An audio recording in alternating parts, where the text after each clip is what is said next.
Oke, Bismillahirrahmanirrahim. Assalamualaikum warahmatullahi wabarakatuh. Alhamdulillahirabbil alamin wassalatu wassalamu ala asyrafil anbiya'i wal mursalin sayyidina maulana Muhammadin wa ala alihi wa ashabihi ajmain. Amma ba'du. Kembali kita lanjutkan pembacaan tafsir kita terhadap kitab Safhatut Tafasir karangan Syekh Ali As-Sabuni rahimahullahu taala rahmatan wasi'ah.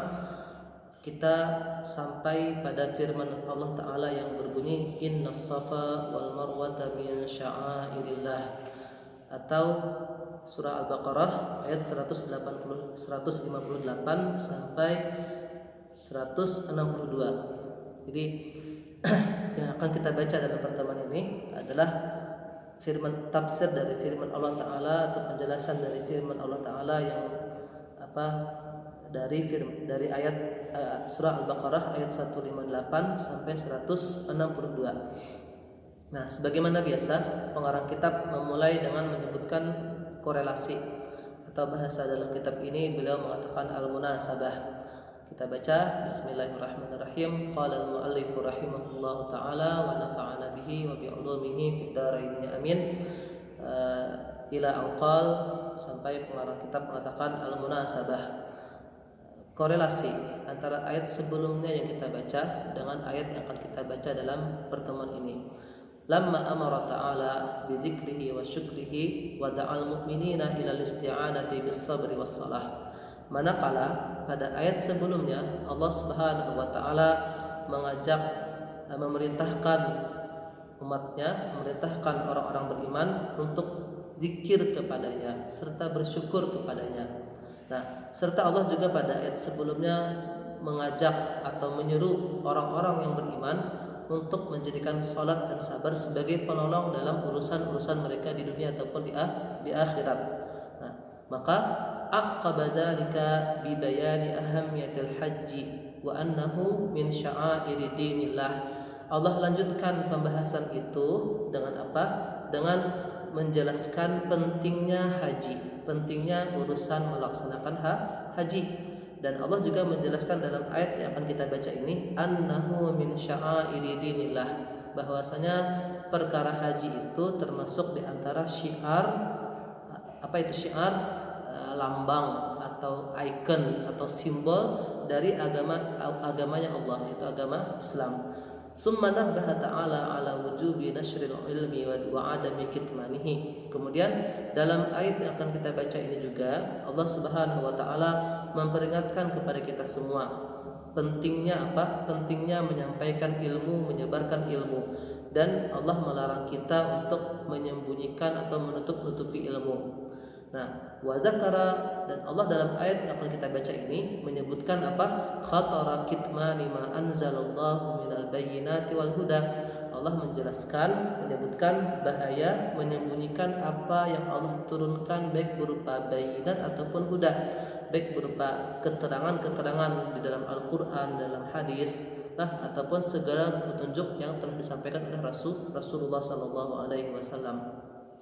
Kama fa'alal yahudu wan nasara fi kutubihim, sebagaimana perbuatan itu, yaitu perbuatan menutup-nutupi ilmu, menutupi kebenaran yang Allah turunkan itu mereka dilakukan oleh orang-orang Yahudi dan orang-orang Nasrani di dalam kitab mereka, yaitu Taurat dan Injil.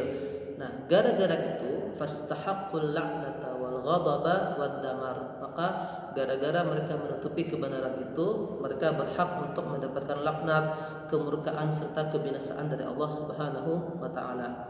Titik. Berikutnya pengarang kitab menyebutkan al-lughah, itu kosakata atau mufradat yang mungkin dianggap baru yang terdapat dalam ayat yang akan kita baca. Ada kalimat sya'airillah. Kalimat sya'air itu jam'u sya'irah. Dia jamak dari kalimat sya'irah. Apa itu sya'irah? Wahiyya fil lughati, dan kata sya'irah itu secara bahasa adalah al-alamah, tanda. Wa minhu asy-syi'ar, di antara kata yang senada dengan sya'irah adalah asy-syi'ar. Syiar itu tanda, ikon atau ciri khas dari sesuatu atau suatu daerah atau sesuatu apapun. Nah, makanya syiarnya Amuntai misalnya, maka patung itik syiarnya apa misalnya, maka syiarnya kandangan misalnya apa namanya, ketupat, lah patung ketupat yang besar itu. Maka dengan melihat itu saja orang tahu, oh ini ciri khasnya itu, syiarnya itu. Nah, atau kadang syiar juga bisa berupa kata-kata. Tuh. Nah, wa asy'aral hadiya, kalau dikatakan asy'aral hadiya artinya apa? Ja'ala lahu alamatan liyu'rafa biha. Ketika orang-orang mengatakan asy'ara Joni al-hadiya, berarti Joni sedang memberikan tanda pengenal, tanda ciri khas untuk tunggangannya, untuk tunggangannya, baik itu himar ataupun kuda atau binatang apapun. Misal kita di kampung itu punya ayam, supaya ayam yang kita pelihara berbeda dengan ayam yang dipelihara oleh orang lain, kita kasih apa misalnya lonceng, atau kita kasih tali sampul yang berwarna pink. Oh, kalau perempuan pink, ya ganti jangan pink, tidak gagah, ganti dengan biru atau hijau atau apa, yang nanti ciri itu akan membedakan ayam milik kita dengan ayam milik orang lain. Itulah asy'ara. Kemudian wasya'air. Nah, ketika dikatakan dalam ayat ini sya'airillah, apa itu sya'air? Itu adalah kullu ma ta'abbadana Allahu bihi min umurid dini kat tawaf was-sa'i wal adani wa nahwihi. Lah, segala sesuatu yang Allah jadikan kita beribadah kepadanya, segala perbuatan yang Allah jadikan kita beribadah kepadanya berupa perkara-perkara agama seperti tawaf, sa'i, azan. Nah, intinya yang namanya sya'airillah itu perkara-perkara yang menjadi ciri khas agama kita, yang kita beribadah kepada Allah dengan perbuatan-perbuatan tersebut. Sa'i itu ciri khas umat Islam. Lah, hanya orang-orang Islam yang mengerjakan sa'i antara Safa dan Marwah. Begitu pula tawaf di sisi Baitullah Ka'bah, atau begitu pula dengan azan. Maka hanya orang Islam yang menyembah Allah dengan cara azan. Tidak ada agama lain di dunia ini yang mereka beribadah dengan cara azan seperti agama kita. Hajja, apa makna hajja? Al-hajju fil lughah, kata haji itu secara bahasa artinya adalah al-qasdu. Maknanya adalah al-qasdu. Al-qasdu itu menuju. Nah, wa fi syar'i, secara syariat, secara syarak, makna dari al-hajju itu adalah qasdul baitil atiq, menuju baitul atiq, lah yaitu Ka'bah, li ada'il manasik, untuk melaksanakan manasik haji, minat tawafi was sa'i, lah berupa tawaf, sa'i, atau wukuf di Arafah atau yang lainnya, lah yang termasuk di antara rukun-rukun haji dan wajib-wajib haji. Titik. I'tamara. Apa itu i'tamara? I'tamara itu maknanya diambil dari kalimat umrah. Kata i'tamara diambil dari kata umrah, dan umrah itu secara bahasa adalah ziarah. Jadi pada dasarnya kata i'tamara ya'tamiru umratan itu adalah berziarah. Tetapi kata umrah itu dia menyempit maknanya. Shara alaman, kata i'tamara itu sekarang hanya terbatas untuk istilah ziarati baiti lin nusuki, untuk mengunjungi Ka'bah dalam rangka beribadah. Jadi sekarang orang Arab tidak lagi mengatakan ziarah itu i'tamara, ana a'tamiruka, tidak. Tapi i'tamara khusus untuk ibadah di sisi Ka'bah, untuk menziarahi Ka'bah untuk beribadah. Nah, seperti itu. Kemudian ada kata junah. Apa itu junah? Bukan janah. Kalau janah sayap. Junah bidhammil jim, dengan mendhamahkan huruf jim. Nah, al-junah itu maknanya adalah al-mailu ilal ismi, condong kepada perbuatan dosa. Itu junah. Lah, nah, wa qila, ada juga yang mengatakan junah itu wal ismu nafsuhu. Junah itu maknanya memang dosa. Dosa itu junah itu dosa. Nah, summiya bihi, dinamakan dosa itu junah. Kenapa? Li'annahu mailun ilal batil. Perbuatan junah perbuatan yang condong kepada perbuatan dosa itu dikatakan junah dalam bahasa Arab. Kenapa? Karena dia condong kepada kebatilan. Li'annahu mailun ilal batil, karena dia condong kepada kebatilan. Nah, yuqalu, dikatakan dalam bahasa Arab, janaha ila kada, Apa maknanya? Idza mala, apabila dia condong. Misalnya lurus, condong ke situ, maka janaha. Janaha ay mala. Mala tuh condong. Nah, qala Ibnu Asir. Ibnu Asir berkata, apa kata beliau? Aina ma warada, dimanapun kita temukan kata junah itu ketika ada di Quran, maka fa maknahu al ismu wal mailu, maka makna junah itu adalah dosa. Dosa itu adalah al mailu, mailu itu adalah mailu itu dosa. Nah, junah itu dosa, sorry. Kemudian ada kalimat yaktumuna. Apa itu yaktumun? Yaktumun dari kata katama, yaktumu kitman. Apa kitman? Al-ikhfa was satr. Ikhfa itu menyembunyikan, satr itu menutupi. Nah, katama berarti menyembunyikan serta menutupi. Nah, lalu ada kalimat yunzaruna. Nah, maka jangan salah paham dengan kalimat yunzarun. Bukan dari nazara yanzuru yang bermakna memandang, tetapi dari kalimat apa? Nazara yanzuru yang bermakna anzara yunziru yang bermakna menanti. Maka yunzarun artinya apa? Yumhaluna, ditunda, ditunda itu apa bahasa kita? Ya ditunda bang lah. Nah itu titik. Lalu ada ayatnya, silahkan baca masing-masing. Kita langsung ke tafsir dari ayat yang akan kita baca. At-tafsir. Allah Subhanahu wa taala berfirman, "Innas safa wal marwata." Nah, apa itu safa dan marwah?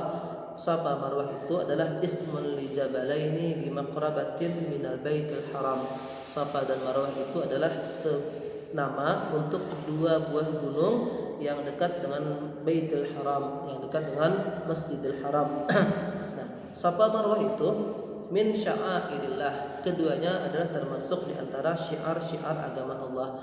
Ai min aqlami dinihi. Safa Marwah itu merupakan di antara tanda atau ikon agamanya Allah Subhanahu wa taala, dan dia juga termasuk tempat untuk manasik, tempat untuk melaksanakan ibadah allati ta'abbadana Allah biha, yang kita umat Islam yang pergi ke Mekah untuk berhaji ataupun berumrah menyembah Allah dengan kedua tempat tersebut, kedua gunung tersebut. Nah, apa kata Allah? Faman hajjal baita aw i'tamara, maka barang siapa yang naik haji, barang siapa yang pergi haji ataupun pergi berumrah. Nah, ayman qasada baitallahi lil haji, barang siapa yang menuju rumah Allah, menuju Ka'bah untuk melaksanakan haji, au qasadahu li ziyarati bi ahadin nusukaini, atau maksudnya apa? Dia pergi ke Mekah, ke Ka'bah itu li ziyarah untuk berkunjung dengan salah satu di antara dua ibadah, baik haji ataupun umrah. Nah, apa? Fala junaha alaihi ayyatawafa bihima, maka orang yang sedang berhaji itu tidak berdosa baginya apabila dia tawaf atau sa'i di antara Safa dan Marwah. Loh, kok padahal yang namanya sa'i itu termasuk rukun haji? Kenapa dalam ayat ini Allah mengatakan tidak berdosa apabila kita melaksanakan sa'i atau tawaf di antara Safa Marwah? Nah, apa maksudnya? Ai la haraja, tidak apa-apa, wala isma, dan tidak berdosa, alaihi, bagi orang yang berhaji itu, an yas'a bainahuma, untuk melaksanakan sa'i antara Safa Marwah. Kenapa gedang? Apa masalahnya? Nah, dulu fa idza kana al-musyrikuuna yas'auna bainahuma wa yatamassahuna bil asnam. Ketika dulu orang-orang musyrik itu mereka sa'i antara Safa Marwah. Namun ketika mereka sa'i antara Safa Marwah, maka sa'i mereka bukan karena Safa Marwahnya, tetapi yatamassahuna bil asnam. Karena mereka sa'i antara Safa Marwah karena dulu di atas Safa dan Marwah itu masing-masing ada berhala. Ada berhala yang mereka yatamassahuna bil asnam. Mereka menyembah-nyembah berhala yang ada di dalam di atas bukit Safa dan bukit Marwah tersebut. Jadi seakan-akan Allah Subhanahu wa taala ingin menghilangkan keraguan. Nah, dalam ayat ini Allah Subhanahu wa taala seakan-akan sedang ingin menghilangkan keraguan sebagian para sahabat ataupun orang-orang beriman pada waktu itu, yang mana mereka menyaksikan langsung bahwasanya orang kafir pun sa'i antara Safa Marwah. Jadi Apa yang membuat para sahabat ragu? Nah, yang membuat para sahabat ragu itu Nabi pernah mengatakan man tasyabbaha biqaumin fahuwa minhum. Para sahabat khawatir kalau mereka itu tasyabuh dengan orang-orang kafir. Maka untuk menghilangkan keraguan, untuk beribadah di antara Safa Marwah tersebut, Allah Subhanahu wa taala turunkan ayat ini. Nah, ketika orang-orang kafir mereka sa'i antara Safa Marwah karena berhala, fas'au antum lillahi rabbil alamin, maka sa'ilah kalian karena Allah Subhanahu wa taala yang merupakan Tuhan seluruh alam.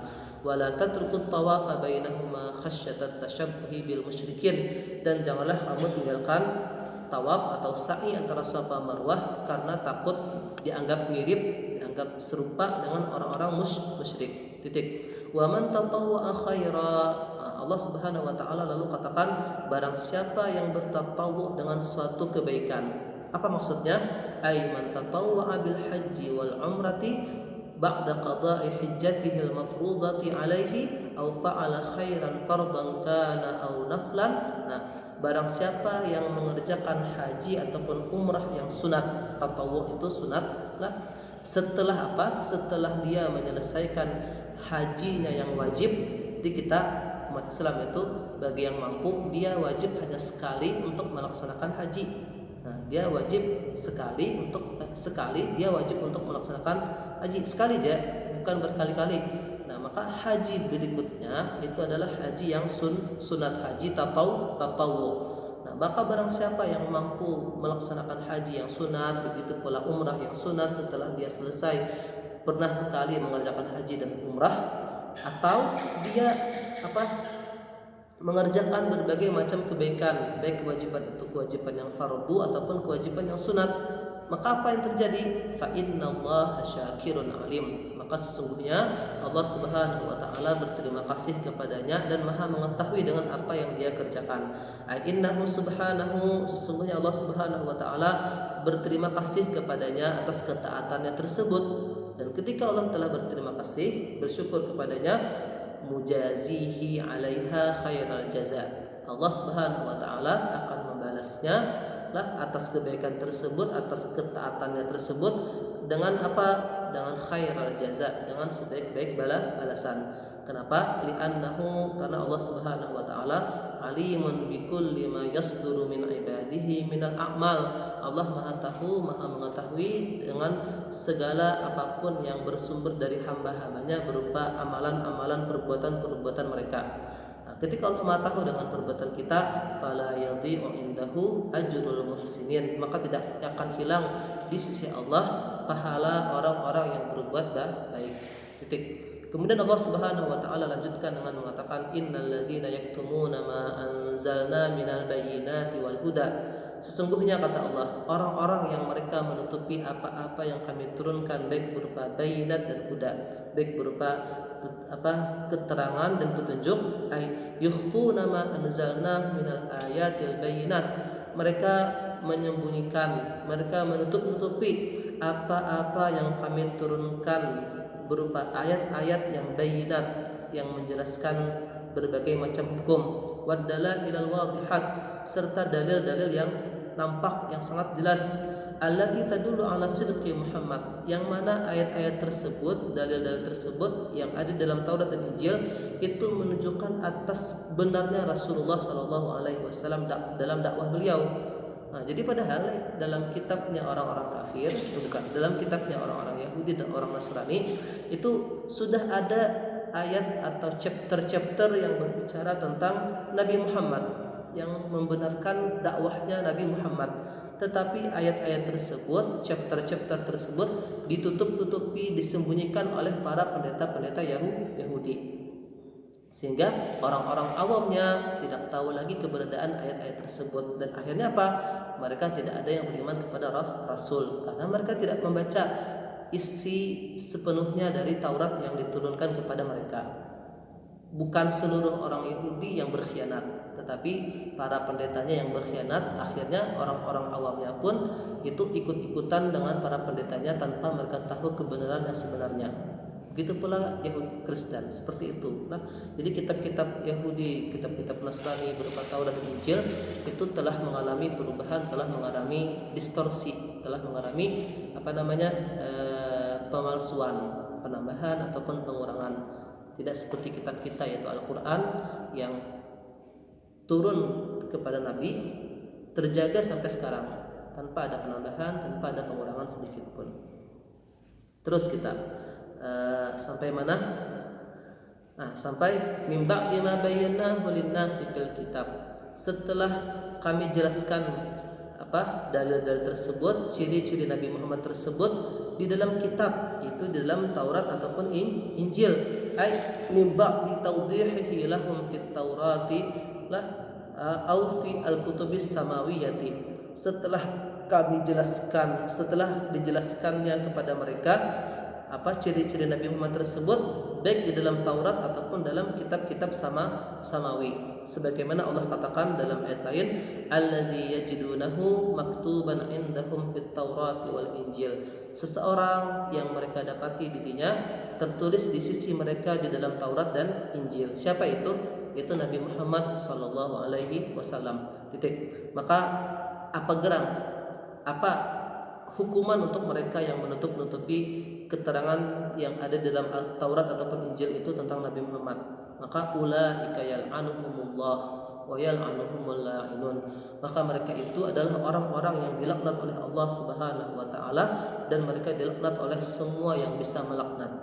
Ai ulaikal mausufuna biqabihil a'mal. Mereka yang disifati dengan perbuatan buruk tersebut, al-katimuna li awsafir rasul. Mereka yang menutup-nutupi ciri-ciri Rasulullah sallallahu alaihi wasallam yang disebutkan di dalam Taurat ataupun Injil. Al-muharrifuna li ahkamit Taurat. Mereka yang telah merubah hukum-hukum yang ada di dalam Taurat. Yal'anuhumullah. Allah laknat mereka. Fayub'iduhum min rahmatihi. Allah jauhkan mereka dari rahmatnya. Wa tal'anuhumul malaikatu wal mu'minun. Dan mereka juga dilaknat oleh para malaikat serta seluruh orang-orang yang beriman di hari kiamat nanti. Nah, tapi apakah semua orang Yahudi dan Nasrani kena laknat oleh kita? Tidak. Illal ladzina tabu wa aslahu wa bayyanu. Nah, ada yang tidak kena laknat. Siapa? Yaitu orang-orang yang mereka bertaubat. Setelah mereka bertobat, aslahu, mereka memperbaiki kesalahan mereka, wabayyanu, dan mereka menjelaskan yang sebenarnya kepada orang-orang. Nah, maka apabila terpenuhi ketiga macam hal tersebut, maka orang-orang Yahudi ataupun orang-orang Nasrani tersebut, siapapun mereka, faulaika atubu alaihim, kata Allah. Mereka itulah orang-orang yang aku terima taubat mereka. Nah, ai illal ladzina nadimu ala ma sana'u, kecuali orang-orang yang menyesal atas perbuatan mereka. Wa aslahu ma afsaduhu bil kitman, dan mereka memperbaiki kesalahan yang telah mereka lakukan, yaitu dengan cara menutup-nutupi kebenaran. Dan terakhir wa bayyanu linnas, mereka menjelaskan kepada manusia haqiqata ma anzalallah, kebenaran yang Allah turunkan. Nah, apabila terpenuhi ketiga hal itu, faulaika yaqbalullahu taubatahum, maka mereka itulah orang-orang yang Allah terima taubat mereka, wa yashmuluhum bi rahmatihi, dan Allah akan liputi mereka dengan rahmatnya. Lalu Allah katakan wa anat tawwabur rahim, kata Allah, dan aku, kata Allah, adalah zat yang maha penerima taubat dan maha penyayang. Ai kasirut taubati ala ibadi, Allah maha banyak taubatnya kepada hamba-hambanya. Andai kita datang membawa satu gunung dosa, maka Allah datang dengan beribu-ribu gunung taubat ampunan kepada kita. Wasi'ur rahmati bihim, Allah maha luas rahmatnya kepada mereka. Asbaha amma farata minhum minas sayyi'at, Allah Subhanahu wa taala akan merelakan apa-apa yang telah berlalu dari mereka berupa segala kesalahan. Lalu Allah Subhanahu wa taala berkata, innal ladzina kafaru wa matu wa hum kuffar. Nah, sesungguhnya orang-orang yang kafir dan mereka mati dalam kekafiran. Ingat, mereka mati dalam kekafiran. Bukan orang kafir saja, tapi harus mereka yang kafir dan mati dalam kekafiran. Maka apa yang terjadi? Ay kafaru billahi wastamaru 'alal kufri hatta dahamahumul mautu. Nah, mereka kafir kepada Allah, tidak percaya kepada Allah, dan mereka berlanjut kekufurannya sampai mereka dibinasakan oleh kematian. Wahum 'ala tilkal halah, dan mereka dalam keadaan itu. Maka apa yang terjadi? Ulaika 'alaihim la'natullahi wal malaikati wan nasi ajma'in. maka orang-orang yang kafir dan mati dalam keadaan kafir tersebut mereka mendapatkan laknat dari Allah serta para malaikatnya serta seluruh manusia.